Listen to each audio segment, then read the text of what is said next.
Olá, o programa História da Gente entrando no ar mais uma vez. Eu queria agradecer a Rede Super, agradecer esse canal que tem sido aí uma bênção na sua vida e na minha. Agradecer a Igreja Batista da Lagoinha, que também tem sido essa porta aberta para que nós conheçamos pessoas. E hoje eu estou aqui com um grande amigo. Eu vou dizer que até irmão, né, gente? Irmão gêmeos ainda. Estou aqui com o nosso querido Toninho. Toninho, que bom te receber aqui, cara. Ô Cris, obrigado por me convidar para estar aqui. Quero cumprimentar os ouvintes que estão nos ouvindo e estou à disposição para a gente bater essa bola aí. O menino de Florestal, rapaz, como é que foi sua infância em Florestal? Para quem não conhece, Florestal é uma cidade aqui da região metropolitana de Belo Horizonte, muito gostosa, maravilhosa. Aconselho você ir lá. Como é que foi ali a sua infância? Como é que a sua história começa? O Cris, na verdade, é como qualquer história de pessoa do interior. Porque, assim, eu tenho 66 anos, então, quando eu nasci, eu morava em fazenda, e lá não tinha energia elétrica, não tinha água encanada, não tinha banheiro dentro de casa, e a gente estudava a 7 quilômetros de distância. Então, é essa vida. E a gente foi desenvolvendo. Vocês iam para aula a pé? Como é que era? Ia para aula a pé. 7 quilômetros, saía de casa às 5h30 para chegar às aulas às 7 horas. Debaixo de chuva, de sol, e fomos vencendo. E ainda dava tempo de jogar bola, de soltar papagaio? Como é que... Tem jeito de menino não fazer isso? Menino sempre faz isso. E aí a gente tinha até um time lá, que ficou até famoso, que chamava Cupim Macho. Cupim Macho? É, que a gente jogava em fazenda, lógico que ele já era um pouquinho mais para frente, que ficou até na história, que a gente assim, jogava sábado, né? Sábado durante a semana não tinha jeito. Era só sábado e domingo, juntava na fazenda de um tio lá, aqueles campos de várzea, né? E jogavam uma bola lá. Que coisa boa. Ô, Tony, recentemente você escreveu um livro também, né, contando um pouquinho da sua história. Fala um pouquinho desse livro aí maravilhoso. Na verdade, ô Cris, eu até trouxe aqui, o que acontece? Eu tenho 4 filhos e 2 netos. Sou casado, você conhece minha família. Sim. E às vezes você vai contar, principalmente para os filhos mais novos, que não conseguem viver sem a internet, eles não acreditam. Os netos, então, nem se fala, apesar que o meu neto mais velho tem 2 anos. Aí eu escrevi um livro, até homenagem a meu pai, um bom homem, que eu entendia como um bom homem. Aliás, todo mundo acha que os pais são bons homens, né? E contando a história, como foi essa vida lá. E uma vida vitoriosa. Interessante que foi isso. Porque, por exemplo, eu tenho 10 irmãos, eu tinha 11. Uma morreu de 10 anos de acidente tá tendo a história no livro. Ela ia para a escola rural, pegou carona num caminhão de leite, que era o único transporte que tinha, e teve um acidente, a lata caiu em cima dela e ela morreu.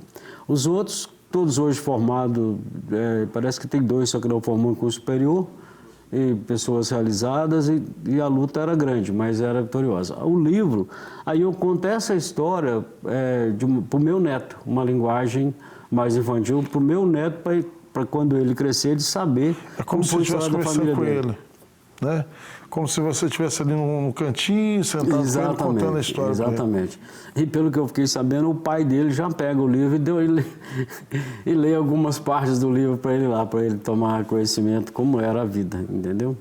Aí conta a história da família, da minha mãe, do meu pai, e vou até o meu avô, que é o tataravô do meu neto, né? Daí chega até nele a história contando como foi. E ficou interessante, porque quem tem lido tem gostado. E deixa eu te contar um negócio. Eu, como escritor, eu escrevi meu livro lá. Eu li o livro. Tem uma parte do livro, a gente ama o livro inteiro, mas tem uma que a gente para e reflete mais sobre ela. No seu, e qual período que você parou e dá uma refletida assim, que vem até o cheiro assim do momento? Eu, para ser sincero com você, todos os capítulos do livro me levam lá à minha infância. É mesmo, rapaz? Todos eles. Até o cheiro do tempo. Porque eu conto a história real. Eu até brinco aqui no livro que é o seguinte, que eu não ia inventar nada, eu ia apenas florear, quer dizer, dar uma floreada na história para escrever, né? Mas uma história que está marcante demais é a história da morte da minha irmã. Porque eu tinha 3 anos de idade na época, mas meu irmão, que é mais velho, o Geraldo, que estava no acidente, ele participou da escrita desse capítulo. Então ficou muito real.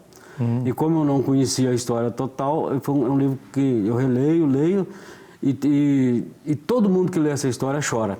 É interessante. Até eu que escrevi o livro, quando leio, dá uma certa emoção.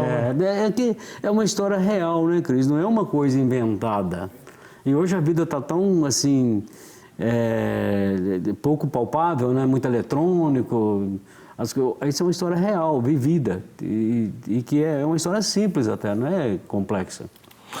Para você que está assistindo aí, pastores aqui da região de Belo Horizonte, você que mora aqui na região metropolitana, o Toninho fez dessa fazenda um grande espaço para receber nós que somos pastores. Mas, Toninho, o que mais me chama a atenção é que você, mesmo hoje, com toda a tecnologia, século XXI, você criou um museu lá. Quando você entra naquele museu, como é que é entrar naquele museu, você que viveu boa parte do que está ali? Aí, Cris, me permita fazer um pouco da análise. É o seguinte, porque quando, por exemplo, meu pai morreu com 72 anos, em 1986. Eu trabalhava longe, eu trabalhava no Banco do Brasil, lá em Unai. E meus irmãos não tinham muito interesse naquela propriedade. A propriedade ficou meio abandonada, sabe? Viveu até assim, uma coisa de pessoas não muito respeitosas ir para lá, fazer bagunça lá, beber, fazer farra. Aí quando eu vim para cá, meus irmãos começaram a desinteressar por lá e eu comecei a interessar, fiz o processo inverso. Eu acabei comprando a parte de todo mundo, são 22 hectares, e fiquei com a propriedade do meu pai. Aí eu pensei, vou fazer um museu para preservar a história do meu pai, da propriedade, né? Aí fiz um pequeno museu lá e guardei tudo lá. Prensa de fazer farinha, arado, canga de boi, gaiola de caçar tatu, essas coisas assim. O moinho lá, né? O moinho d'água, o moinho funciona, eu coloquei funcionando e ele funciona até hoje, passo por bar direto lá. Agora, só o carro de boi que não deu, porque ele ficou muito tempo na chuva, apodreceu, não permaneceu. E a tua casa lá, e a casa até com a Bianca, nós vamos falar um pouquinho dela daqui a pouco, que ela fica até uma casa da época mesmo, né? Assim, a pessoa chega lá, ela vai poder ver uma coisa da época, não é? E interessante que é essa casa aqui, ó, que vocês estão vendo, essa é a mesma, é a original, casa rosa. O meu pai tinha um costume de pintar a casa de rosa. E o processo de fabricação dela era a coisa mais interessante que tinha. Primeiro, que no início era uma sala, um quarto e uma cozinha. A família foi crescendo, e você sabe que lá é um pouco assim, aí ele foi aumentando a casa. E o processo de fabricação é mais interessante ainda, que é o pau a pique. Por isso que eu quis preservar. Que você coloca um pau grosso, entrelaça de paus mais finos, um fica de um lado do outro, bate o barro e faz um acampamento com as fezes do boi. As fezes frescas, e dá um acabamento fino. É interessante. Que interessante, rapaz. Um dia eu estava em casa pensando e falei assim, poxa, o Toninho é um cara criado dentro da fazenda, aí de repente você é criado na fazenda e você se torna engenheiro. Eu formei em engenharia na FMG, eu fiz pós-graduação em finanças, MBA em gestão pública, e aí fiquei por aí. Mas... E você estudou tudo lá ou como é que foi? Porque você está no interior, o cara está aqui na cidade e não estuda. Aí você vê um cara que veio do interior. Na verdade, Cris, as famílias naquela época não tinham costume de colocar seus filhos em escola. Os filhos não estudavam assim, curso superior. O máximo que era no ginásio. Por exemplo, o meu pai, ele tinha o primário e assim, a família dele se gabava de ser letrado. Olha só. Porque ele era de 1915, então assim, até essa época, mais da metade da população brasileira era analfabeta. E eu tive um irmão que cedo ele saiu de casa assim, para estudar e foi morar na casa de um homem florestal que chama Dr. Diogo. E esse homem tinha morado nos Estados Unidos e tinha uma cultura de estudo muito forte. E outra família também, que é o pessoal do Manuel Gonçalves, que ele ficou com eles, influenciou, mostrou para ele que se não estudasse, o mundo ia ficar muito mais difícil. Aí ele estudou e colocou na nossa cabeça a vontade de estudar. E é interessante, por exemplo, que eu conto até essa história no livro, que meu pai, e eu não recriminei de jeito nenhum por causa disso, ele tinha resistência que a gente fosse estudar. Não porque não queria que a gente... Porque ele precisava de mão de obra na fazenda, entende? Uhum. Era um costume das propriedades. Da região, né? Aí eu fui, sem energia elétrica, que não tinha, energia elétrica foi colocada em 77, eu já estava na universidade nessa época. Fui e estudei, meus irmãos também, a maioria estudou, uns na época, outros mais para frente. Aí você pega a propriedade do seu pai, deixou, e você olha para o céu e fala assim, Deus, é teu. Eu acho isso fantástico. Aí você pegou aquele local, as condições que Deus te deu, você compra e você faz. Como é que foi pensar aquele local para igrejas? Aí também é uma história bem coerente. Porque, na verdade, eu me converti há mais de 30 anos e eu era presbítero na Igreja Presbiteriana de Betim. E a minha esposa era líder da mocidade. E aí a gente não tinha muito lugar para acampar. E a gente ia para lá e só tinha a casa da Bianca, que você conhece. Uhum. Então, assim, não tinha outro lugar. E a gente ficava acampado ali numa estrutura bem precária e tinha um processo de bênção muito para os meninos. Eles eram abençoados. Eles convertiam, ficavam lá felizes da vida, e Deus tocou no meu coração e falou, gente, se eu não fizer aqui um projeto para a obra de Deus, vai acabar sendo utilizado assim para coisas do mundo, né? Aí foi que me inspirou a fazer aquela estrutura que você conhece lá. Entendi. Aí você pegou e faz ali para igrejas e de repente você fez aquela outra estrutura que são 52 alojamentos femininos, 52 no masculino, que dá 104 e mais uns 3 quartos, que dá umas 120 camas. 120 camas. E 12 banheiros. E quanto? 12. 12 banheiros. Mais a sauna? Aí tem uma estrutura de tratamento de esgoto, que é a fossa séptica, tem aquecimento solar, aquecimento, e tem a produção de energia fotovoltaica. Então, assim, é sustentável, né, o sítio. Agora, para você que é pastor, está aí ouvindo, você que é líder de igreja, presta atenção no que ele vai dizer. Ô, Tony, esse local, ele foi preparado 100% para receber as igrejas. Sim. E você fez 2 ambientes de culto. Você fez também um espaço para acampamento e o que mais chama a atenção, uma coisa que poucas pessoas na vida pensariam, você fez um cantinho em cima do árvore de oração. Como é que foi? Você estava ali um dia e pensou, como é que foi isso? Na verdade, alguma coisa eu pensava, mas eu sempre, na minha vida, eu gosto de testar o que eu penso com alguém mais inteligente que eu. E sempre que pastores iam lá, eu perguntava para eles, olha, o que você acha disso? Aí um dia um falou, está faltando um local próprio para oração. Eu falei, é? Então na próxima não vai estar faltando mais. Aí, e precisava de ser isolado, né? Porque não podia ser no meio dos meninos, fazendo as festinhas deles, jogando bola, jogando peteca, jogando vôlei. Aí eu fiz um espaço separado. Aí vi lá uma árvore que dava um local bacana, fiz numa casa de oração na árvore. E aí a pessoa pode orar a hora que quiser. Eu já fiz acampamento lá, que 3 horas da manhã as pessoas iam lá e oravam naquele local, abençoavam aquele local. E você tem feito assim, um trabalho especial para as igrejas, financeiramente também. Na verdade, é uma questão seguinte, eu não tenho lá, teoricamente, como assim, uma fonte de renda, para falar assim, eu vou viver daquilo. Mas eu preciso de cobrar porque eu tenho um custo de manutenção ali razoável, né? Então eu tenho que cobrar. Mas eu sempre negocio com as igrejas, o valor, como pagar, você sabe disso, e a minha intenção é que seja mais utilizado. Eu acho que ele está até pouco utilizado, eu preciso de aumentar a utilização. Até mesmo o local, muitas vezes muitas igrejas não tem um sítio, não tem um local como aquilo para levar. E aí você abriu esse espaço, criou esse espaço E muitas almas têm sido salvas ali, né, rapaz? Eu fico impressionado. Ô, Cris, uma coisa que, digamos assim, que dá uma confirmação que foi um projeto que Deus abençoou, porque não teve nenhuma igreja lá até hoje que foi para lá e não sentiu assim bem lá.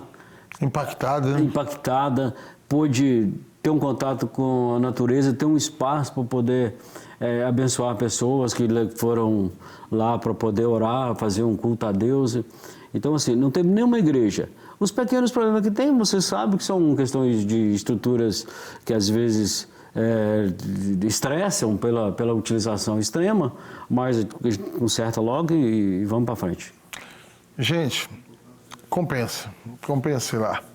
Compensa tirar teu jovem, tua família para ir lá. Mas não adianta, se não for pro sentido cristão, nem adianta ligar para você, né, Tony? Não, eu lembro que logo no início, assim que eu fiz a estrutura, tinha muita procura para festa que ia ter bebedeira, não sei o quê. A minha palavra sempre foi não. Aqui não é para isso, aqui é para louvar a Deus. Mesmo às vezes festa até de gente familiar, estrutura familiar, mas assim, eu queria fazer algum exagero lá, mas não, aqui não é para isso, aqui é para elevar o nome de Deus. Agora vamos falar sobre uma pessoa interessante, Bianca. A Bianca, eu espero que ela ouça, que ela vai, com certeza o Cris vai mandar para ela essa gravação, ou eu mando. A Bianca é uma pessoa, assim, na verdade ela é da família, né, Cris? Hoje ela assim, é como se fosse uma irmã da gente. É uma pessoa que, assim, ela não tem nenhum parente por aqui, ela é de Mato Grosso, ela veio para cá, ficou conosco, foi trabalhar lá e adora lá, e mora lá. E, infelizmente agora ela está com uma doença um pouco complexa, ela está com câncer de mama, e está sendo tratada, mas é uma pessoa que a gente ama demais e cuida muito bem dela. Você importa de contar como é que ela chegou lá? Como é que foi ela chegar até... Olha para vocês verem o testemunho. Como é que foi para ela chegar até a tua residência lá? Você importa de contar? Não importa não. Eu só tenho preocupação com as palavras que eu vou usar, porque ela vai ouvir, então pode ser que melindre alguma coisa, né? Mas na verdade, a Bianca, ela chama Lésia, ela não chama Bianca. A Bianca é o nome de guerra. Ela já tinha trabalhado na nossa residência em Betim, e ela tinha sumido, desapareceu. Ela tinha um companheiro, o companheiro morreu e nós ficamos sabendo, e ela estava morando em Ipatinga.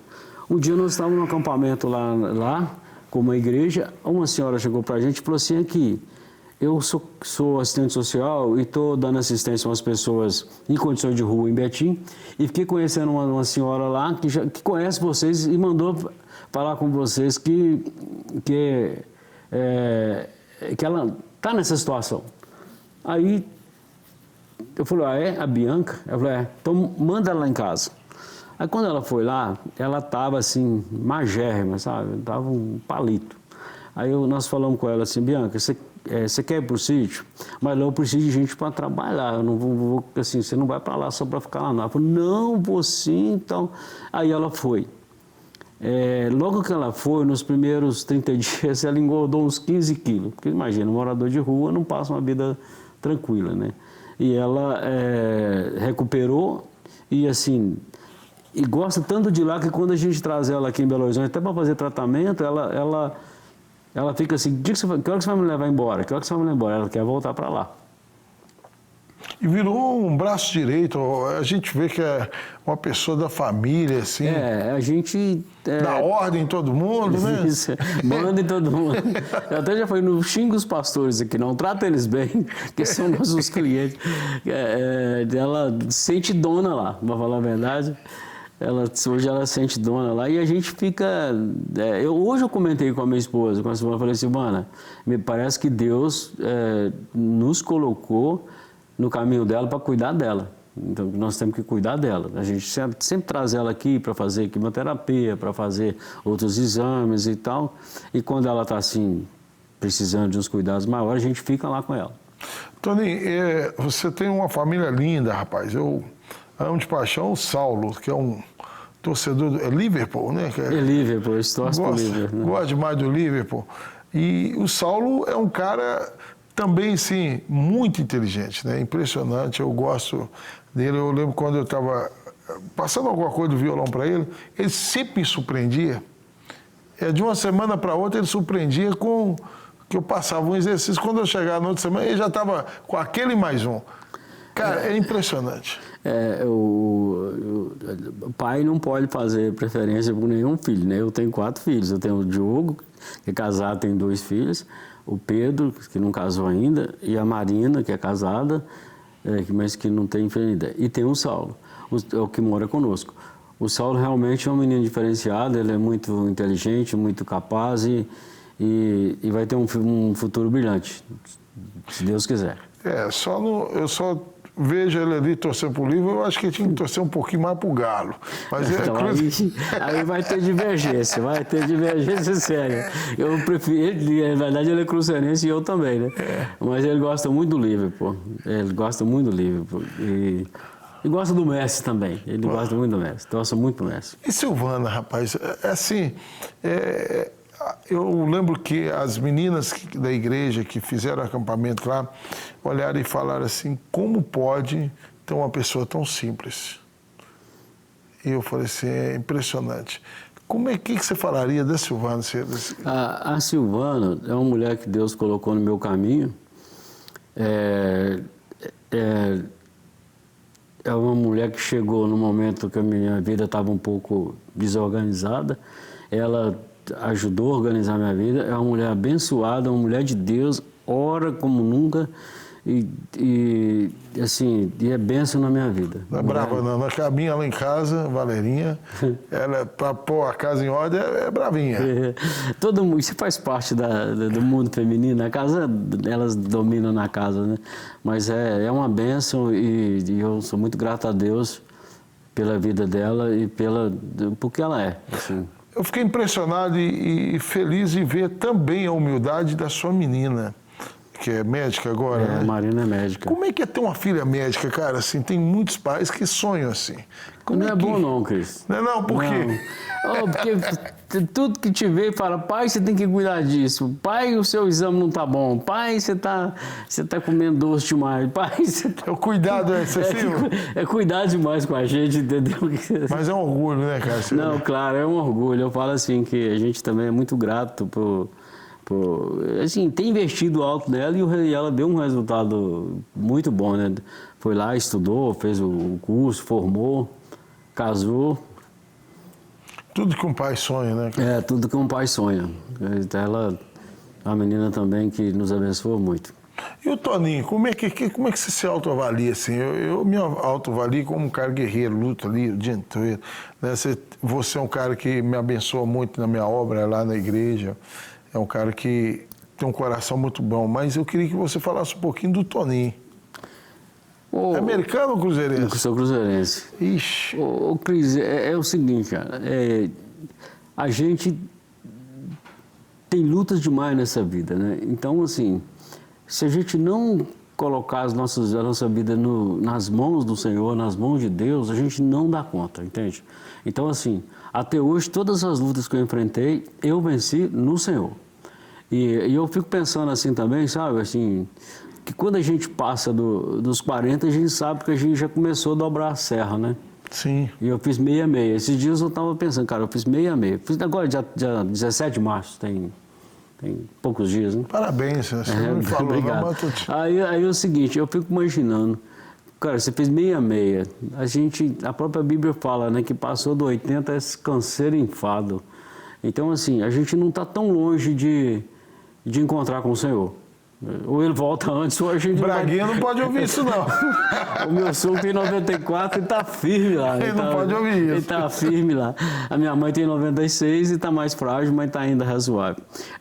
Então, assim, hoje eu tenho muito essa preocupação de tentar entender mais as coisas de Deus, compreender mais, porque a gente sabe que não está longe da gente naturalmente Ser chamado. ou Jesus volta antes, você vai, não tem como você viver, você não chega a 100, não tem como, né? Então as vaidades a gente vai abrindo isso, mão vai dela, adaptando, vai adaptando a cidade. Vai acalmando, vai ficando assim, com mais maturidade também, né, na vida da gente. E a vaidade vai embora, você não fica com aquela vaidade assim de por exemplo, assim, eu tenho, igual você falou, eu tenho uma propriedade daquela, eu vou ficar vaidoso por isso? Não, de jeito nenhum, é para servir a obra de Deus. Eu tenho uma família bacana, eu vou ficar vaidoso por isso? Não, não é isso. E a gente vê quando a pessoa fica com vaidade, hoje o vaidoso, ele está sendo um pouco excluído. As pessoas estão correndo do vaidoso. Estão correndo dele. É um pouco assim. Eu queria que você deixasse aí, se os pastores quiserem, conversar com você sobre o acampamento, congresso, retiro, como é que faz? Olha, eu tenho um vídeo institucional no YouTube, se colocar lá Jardim Jequitibá Florestal, tem um vídeo lá que tem todos os dados, inclusive as estruturas que tem lá. Lá foi feito para abençoar as igrejas, entendeu? Só que até pela pandemia as coisas diminuíram um pouco a procura, porque eu não estava podendo reunir, agora está retomando. Tem meu telefone lá, me ligar e a gente conversa sobre isso. Que Deus te abençoe e até o próximo programa. A história da gente é isso aí, história. Papos e causos hoje foram trocados aqui com meu querido amigo Toninho. Que Deus abençoe vocês e até o próximo programa em nome de Jesus. Até mais.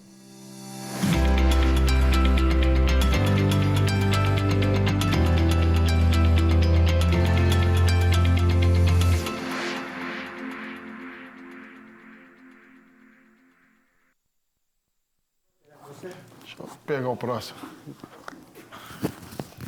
Obrigado, viu?